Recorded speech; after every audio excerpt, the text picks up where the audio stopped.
سلام به عزیزان اعتقادنامه. ما ایمان داریم به خدای یکتا، پدر قادر مطلق، آفریدگار آسمان و زمین و هر آنچه پیدا و ناپیداست، و به خداوند یکتا عیسی مسیح پسر یگانه خدا، مولود ازلی پدر.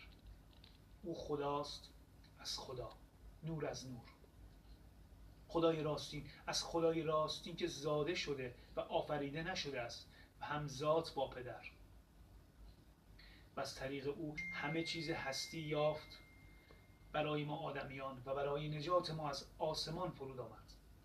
به قدرت روح القدس از مریم عذرا تن گرفت و انسان گردید و در زمان پنتیوس پیلاتوس برای ما مصلوب شد، رنج کشید و مرد و مدفوع گشت و بر حسب کتاب مقدس روز سوم رستاخیز نمود و به آسمان صعود کرد و به دست راست پدر نشسته است و بار دیگر در جلال خواهد آمد تا زندگان و مردگان را داوری کند و سلطنتش را پایان نخواهد بود. ما ایمان داریم به روح القدس که خداوند و بخشنده حیات است، که از پدر و پسر صادر می‌گردد و او را با پدر و پسر یک پرستش و یک جلال است.